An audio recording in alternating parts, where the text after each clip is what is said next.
नमस्कार दोस्तों, आज का वीडियो बड़ा ही स्पेशल है क्योंकि आज सिंगल वीडियो में हम लोग म्यूचुअल फंड की पूरी डीप में नॉलेज लेंगे कि आखिर म्यूचुअल फंड क्या होता है, इसके अंदर पैसे हम लोग क्यों लगाए, बेनिफिट्स क्या होते हैं इसके और वेज क्या है म्यूचुअल फंड में इन्वेस्ट करने के, किस तरीकों से इन्वेस्ट किया जाता है और म्यूचुअल फंड को इन्वेस्ट करने से पहले उसको चूज कैसे करें कि ये फंड भाई मेरे लिए परफेक्ट है। सब कुछ पैरामीटर्स बताऊंगा और गलतियां क्या क्या करते हैं वो भी बताऊंगा।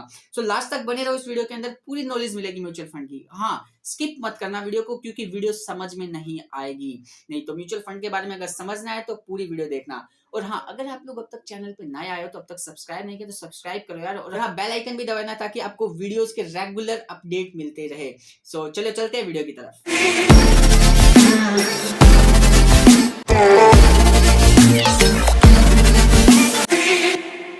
दोस्तों, जैसा कि आज हमने बात की, आज का टॉपिक है हमारा म्यूचुअल फंड। इसके बारे में हम जानेंगे डीप में कि आखिर म्यूचुअल फंड क्या होता है, बेनिफिट्स क्या होते हैं इसके, क्यों इसके अंदर इन्वेस्ट करना चाहिए, कैसे म्यूचुअल फंड को चूज करना चाहिए, क्या क्या पैरामीटर्स होते हैं, सब कुछ जानेंगे इस एक सिंगल वीडियो में। सो लास्ट तक बने रहिए और हाँ, बीच में स्किप मत करना यार वीडियो को, क्योंकि अच्छे से समझ में नहीं आएगा। सो दैट्स वाई इस वीडियो को पूरा देखना, जब खाली टाइम हो तभी देखना। सो चलिए चलते हैं। सबसे पहले, what is mutual fund? Mutual fund is an investment program funded by shareholders that trades in diversified holdings and managed by professional। थोड़ा सा ये ट्रिकी लग रहा होगा, लेकिन देखो मैं सिंपल में आपको बताऊंगा कि एक पूल होता है म्यूचुअल फंड। पूल के अंदर क्या होता है कि थोड़ा थोड़ा थोड़ा थोड़ा बहुत सारे लोग पैसा डालते हैं, जिससे कि वो बहुत सारा फंड इकट्ठा हो जाता है। जब वो बहुत सारा फंड इकट्ठा हो जाता है तो उसको प्रोफेशनल्स मैनेज करते हैं। क्यों? क्योंकि देखो, अगर आप वैसे सिंगल अपना पैसा प्रोफेशनल्स के पास लेके जाओगे तो वो बहुत पैसा चार्ज करेंगे, but you can't afford it, क्योंकि आपके पास पैसा तो बहुत थोड़ा सा है और शायद से वो थोड़ा पैसा तो वो लेते ही नहीं है। सो यहाँ पे ये बेनिफिट होता है आपको, अगर आपको प्रोफेशनल्स की गाइडेंस में अपने पैसे को इन्वेस्ट कराना है, so mutual fund is the best option, क्योंकि यहाँ पे कोई रिस्ट्रिक्शंस नहीं है कि कितना पैसा डालना है कितना नहीं डालना है। So you can easily invest in mutual fund. Okay, so यहाँ पे आपका पैसा प्रोफेशनल्स के थ्रू मैनेज भी होता है। सो अब हम नेक्स्ट की बात करें तो बेनिफिट्स की बात आती है। अब बेनिफिट्स क्या है म्यूचुअल फंड के अंदर, आखिर वो कौन से रीजन से कि मेरे को म्यूचुअल फंड के अंदर इन्वेस्ट करना चाहिए? सो सबसे पहला रीजन है लिक्विडिटी। अब लिक्विडिटी क्या होता है कि आपको जब भी पैसे की जरूरत है आप पैसा ले सको। जैसे एफडी है, एफडी क्या है कि 3 साल का होता है, लेकिन होता लिक्विडिटी है वो। क्यों? कि आप जब चाहो पैसे ले सकते हो, बस क्या है थोड़ा सा चार्ज लगता है। तो same in mutual fund, mutual fund भी लिक्विड होता, लिक्विडिटी इसके अंदर होती है। अब जब चाहो अपना पैसा इसमें से निकाल सकते हो, कोई रिस्ट्रिक्शंस नहीं है। उसके बाद डाइवर्सिफिकेशन। अब डाइवर्सिफिकेशन का क्या मतलब होता है? म्यूचुअल फंड के अंदर आपका पैसा एक जगह नहीं लगता है। जैसे फॉर एग्जांपल, आप अगर अपने आप से पैसा लगाते हो स्टॉक मार्केट के अंदर डायरेक्टली, सो आपका पैसा एक ही जगह लगेगा। कैसे? क्योंकि आप एक ही स्टॉक्स खरीदोगे ना। जैसे आप 1000 रुपीज पर मंथ लगा रहे हो, सो आप टाटा मोटर्स ही खरीद पाओगे या फिर कोई XYZ स्टॉक ही खरीदोगे। बट यहाँ पे क्या होता है कि आप कितने ही पैसे लगाओ वो डाइवर्सिफाइड ही होंगे, क्योंकि एक म्यूचुअल फंड हमेशा अलग अलग स्टॉक्स में पैसे लगाता है, डाइवर्सिफाई करके रखता है अपना पोर्टफोलियो। तो यहाँ पे आपको ये बेनिफिट भी मिलता है। Third, export management.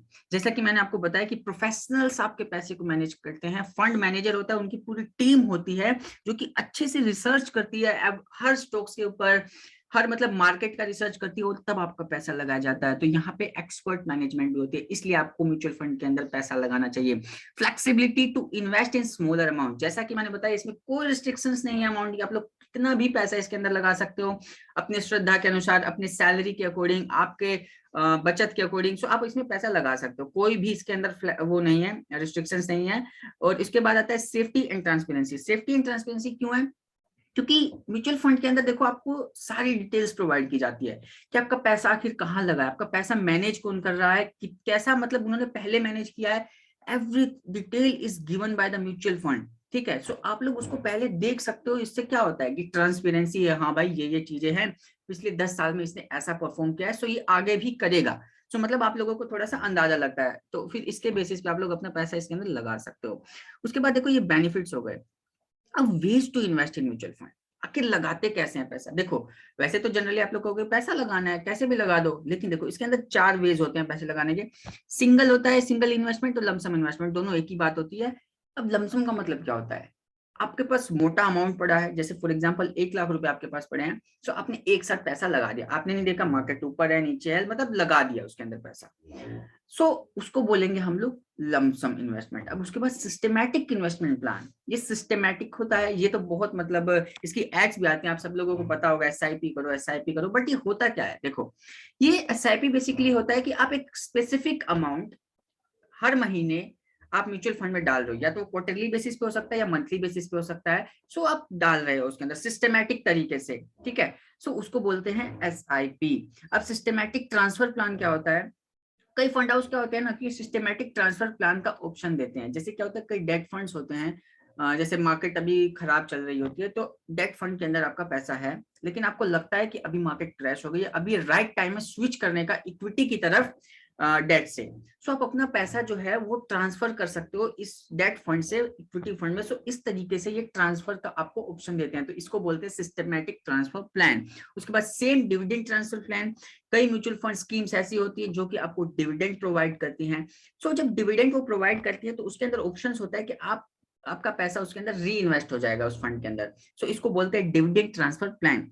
अब सिस्टमैटिक विड्रॉल प्लान बेसिकली क्या होता है, ज्यादातर रिटायरमेंट के लिए यूज करते हैं लोग, क्योंकि क्या होता है कि रिटायरमेंट के बाद आप लोग क्यों पैसे जमा करते हो बेसिकली, ताकि आपके रिटायरमेंट में काम दे वो पैसा, आपको आगे ब्राइटर फ्यूचर मिले, आपको आगे की टेंशन ना लेनी पड़े। तो सेम सिस्टमैटिक विड्रॉल प्लान आपको ये अथॉरिटी देता है कि आप हर महीने कुछ पैसे उसके अंदर से निकाल सकते हो। कुछ पैसे बेसिकली जैसे सिस्टमैटिक इन्वेस्टमेंट प्लान था, जैसे हर महीने आप 1,000 रुपए उसके अंदर डालते हो, तो सेम आप विड्रॉल प्लान भी बनाते हो कि सेम मेरे को महीने 5,000 निकालना है, इससे मेरा काम चल जाएगा। तो ये होता है सिस्टमैटिक विड्रॉल प्लान।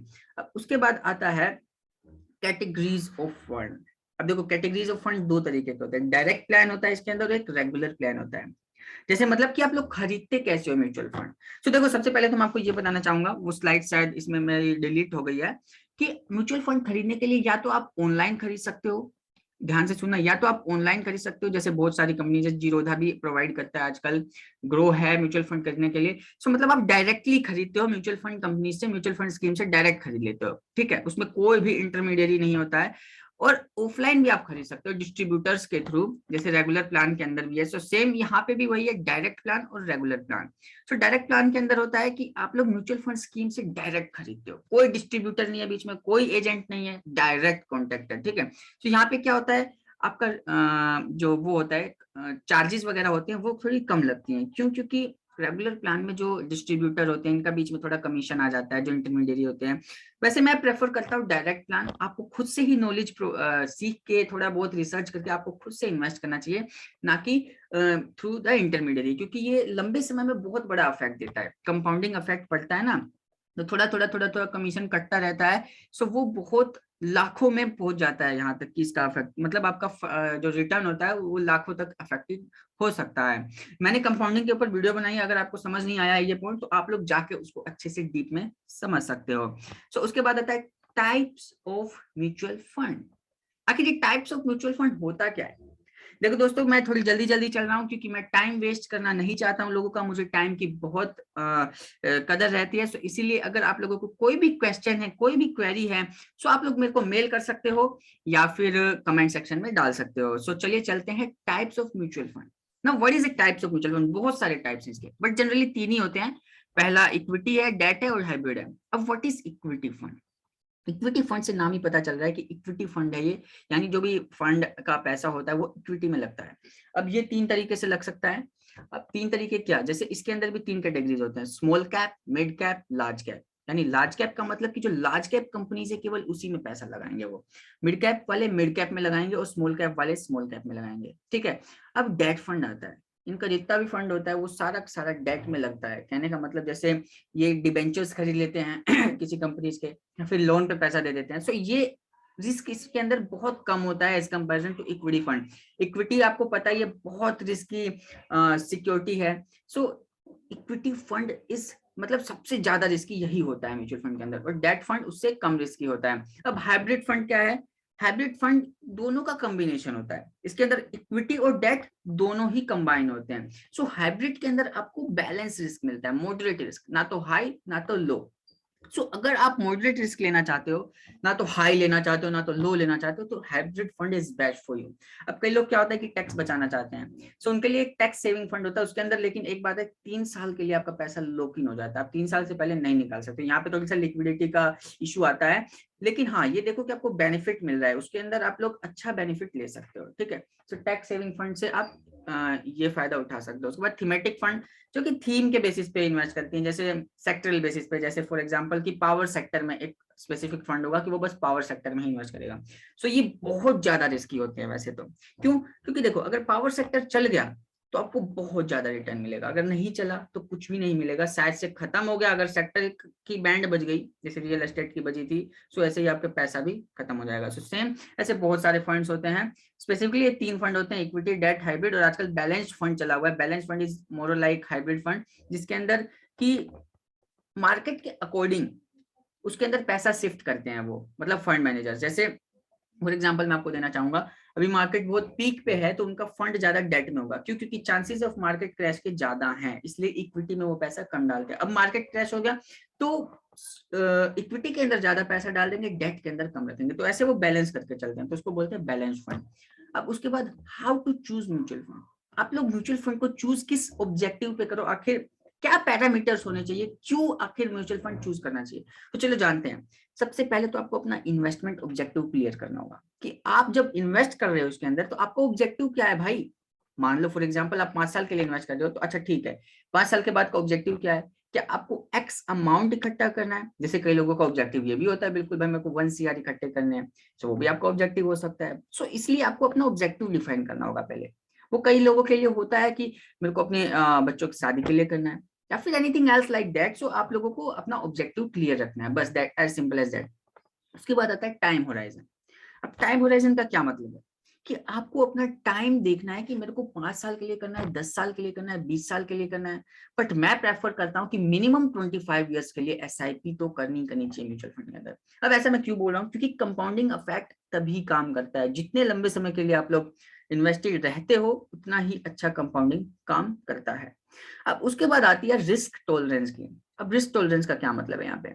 देखो जैसे क्या होता है कि आप लोग रिस्क कम लेते हो, लेकिन आपने इन्वेस्ट कर दिया इक्विटी फंड में, सो आपका वहां पे जो स्ट्रेस लेवल है वो बढ़ जाएगा। जब भी मतलब इधर उधर होगी मार्केट तो आपकी हालत खराब हो जाएगी।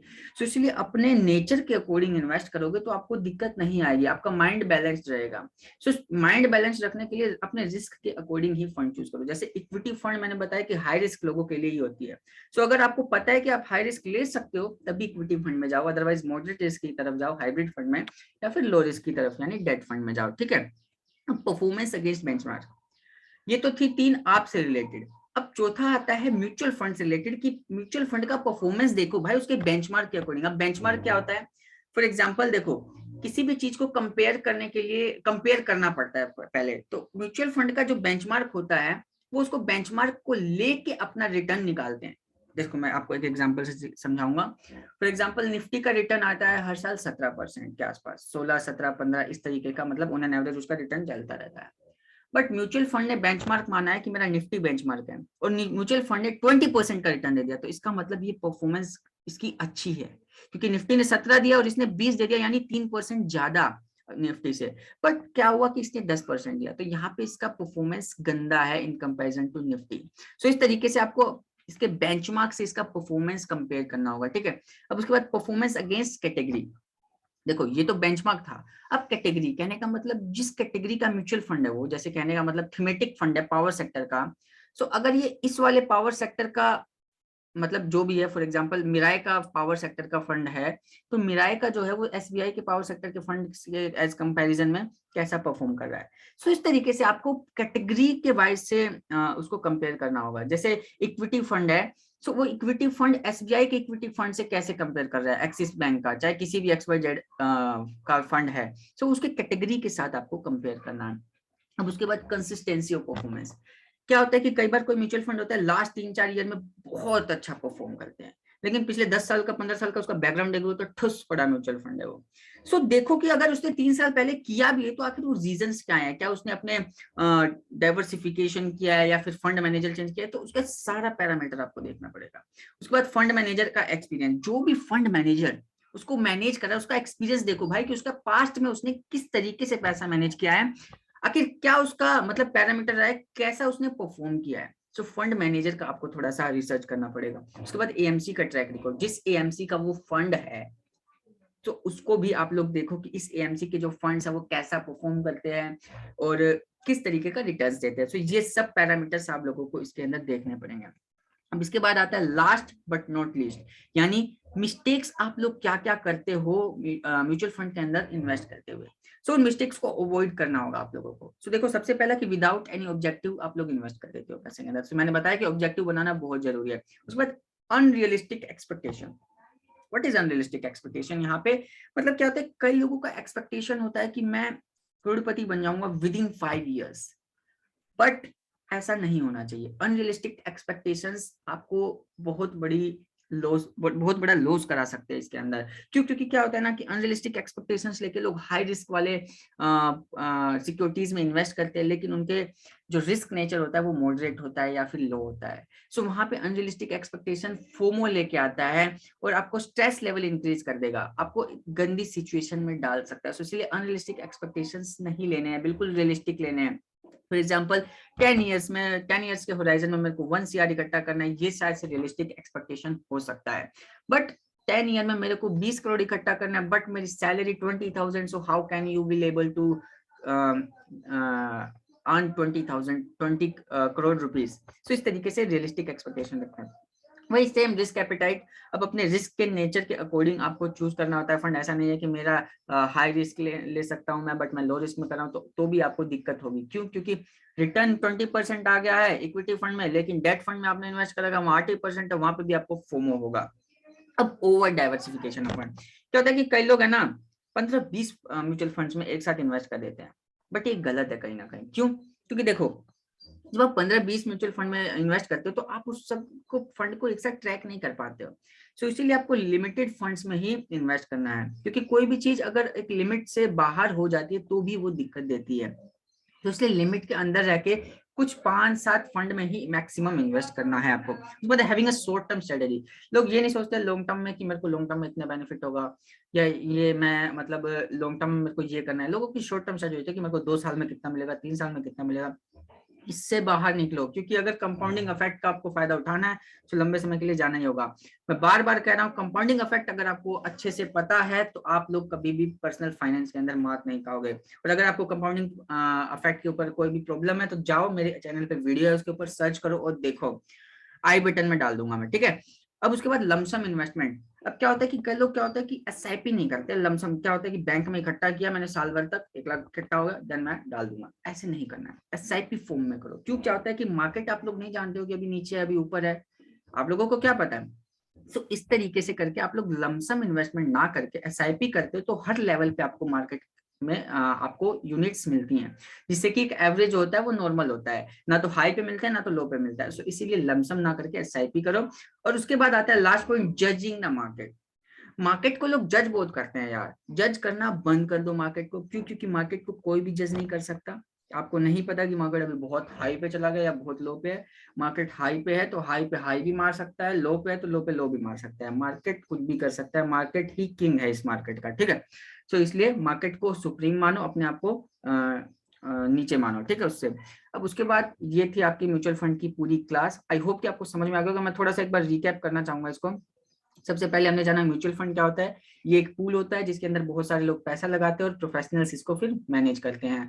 बेनिफिट्स है इसके अंदर, क्यों आपको इन्वेस्ट करना चाहिए, लिक्विडिटी है इसके अंदर, डाइवर्सिफिकेशन होता है, आपके फंड का पैसा एक जगह नहीं लगता, एक्सपर्ट मैनेज करते हैं, फ्लेक्सिबिलिटी होती है, कितना भी पैसा लगा सकते हो, सेफ्टी एंड ट्रांसपेरेंसी होती है। लमसम देखो, ways to invest in mutual fund, lump sum में पैसा लगा सकते हो, एसआईपी के थ्रू लगा सकते हो, एसटीपी भी इसके अंदर प्लान होता है, डीटीपी होता है डिविडेंड ट्रांसफर प्लान, और एसडब्ल्यूपी सिस्टमैटिकली आप विड्रॉल प्लान भी यूज कर सकते हो। ये बेसिकली रिटायरमेंट और पेंशन प्लान के लिए ज्यादा अच्छा रहता है। अब कैटेगरीज ऑफ म्यूचुअल फंड 2 तरीके के होते हैं, डायरेक्ट और रेगुलर। आप लोग या तो डायरेक्टली इन्वेस्ट कर सकते हो म्यूचुअल फंड कंपनीज के थ्रू, जाके डायरेक्टली, या तो किसी भी ऑनलाइन और ऑफलाइन दोनों तरीके से। अब रेगुलर प्लान के अंदर क्या होता है कि बीच में इंटरमीडिएरी होते हैं, डिस्ट्रीब्यूटर होते हैं। अगर आपको नॉलेज नहीं है तो आप लोगों को मैं रेगुलर प्लान प्रेफर करूंगा, लेकिन आप लोग नॉलेज इकट्ठी कीजिए। Direct plan is much better than regular plan, क्योंकि यहाँ पे कमीशन पे करना पड़ता है आपको, लंबे समय में बहुत बड़ा इफेक्ट डालता है। मैं उसके ऊपर एक स्पेशल वीडियो जरूर बनाऊंगा। अब उसके बाद आता है types of mutual fund, equity fund, debt fund, hybrid fund, tax saving fund, thematic fund and so on. ऐसे बहुत सारे फंड है, ठीक है। अब how to choose mutual fund. Investment objective should be clear. Time horizon आपको पता होना चाहिए, कितने सालों के लिए इन्वेस्ट कर रहे हो। रिस्क आपको पता होना चाहिए कि मैं कैसा रिस्क लूंगा, किस तरीके के फंड में मेरे को इन्वेस्ट करना है। और हाँ, म्यूचुअल फंड चूज करने से पहले उसका बेंचमार्क देखो कि बेंचमार्क के साथ उसका कैसा परफॉर्म रहा है। उसकी कैटेगरी के फंड्स के साथ देखो, कंसिस्टेंसी देखो उसकी परफॉर्मेंस की, फंड मैनेजर का एक्सपीरियंस देखो, एमसी का ट्रैक रिकॉर्ड देखो। अब आपको मिस्टेक क्या क्या अवॉइड करने हैं। विदाउट एनी इन्वेस्टमेंट ऑब्जेक्टिव आपको नहीं इन्वेस्ट करना है। अनरियलिस्टिक एक्सपेक्टेशंस नहीं रखने हैं। रिस्क एपेटाइट के अकॉर्डिंग इन्वेस्ट करना है। डाइवर्सिफिकेशन नहीं करना है फंड का ओवर। डाइवर्सिफिकेशन तो करना है बट ओवर डाइवर्सिफिकेशन नहीं करना है, इस चीज को दिमाग में डाल लो। उसके बाद शॉर्ट टर्म स्ट्रेटेजी नहीं रखनी है। लमसम इन्वेस्टमेंट में जहां हो कम ही मतलब इस पे इन्वेस्ट करना है। ज्यादा एसआईपी पे आप लोग फोकस करो, और उसके बाद मार्केट को जज नहीं करना है। So thank you so much दोस्तों, ये थी इस म्यूचुअल फंड की फुल डीप में क्लास, एक ही वीडियो के अंदर। आई होप कि आपको सारी पता चल गई कि आखिर म्यूचुअल फंड क्या होता है, क्यों इसमें इन्वेस्ट करना चाहिए, क्या रीजन होता है। और बाकी मैं एक और वीडियो इसके ऊपर बना दूंगा जिसके अंदर मैं डायरेक्ट और इनडायरेक्ट के, डायरेक्ट और रेगुलर प्लान के बारे में बताऊंगा, और थोड़ी डीप में इनके टॉपिक्स के बारे में कवर करूंगा। चलो मिलते हैं आउटर वीडियो में दोस्तों, thank you so much. I hope दोस्तों आपको वीडियो अच्छी लगी होगी और आपने वीडियो को अच्छे से देखा होगा कि आखिर म्यूचुअल फंड क्या होता है, क्यों हमें इसमें इन्वेस्ट करना चाहिए, क्या क्या हमारी पैरामीटर्स हैं म्यूचुअल फंड को चूज करने के लिए, सब कुछ आप लोगों को पता चल गया होगा। सो दोस्तों ये बहुत ही वैल्यूएबल वीडियो थी, मुझे पता है आप लोगों को समझ में आई होगी। और हाँ, अपने फ्रेंड्स के, फैमिली मेंबर्स के साथ शेयर करो ताकि उनको भी पता चले कि म्यूचुअल फंड क्या होता है और डीप में उनको नॉलेज हो, ताकि वो लोग खुद से इन्वेस्ट कर पाए और इंटरमीडिएरी या फिर डिस्ट्रीब्यूटर्स का सहारा ना लेना पड़े, ताकि वो कमीशन पे ना करें। So thank you so much दोस्तों, मिलते हैं नेक्स्ट वीडियो में। Till the time learn and grow.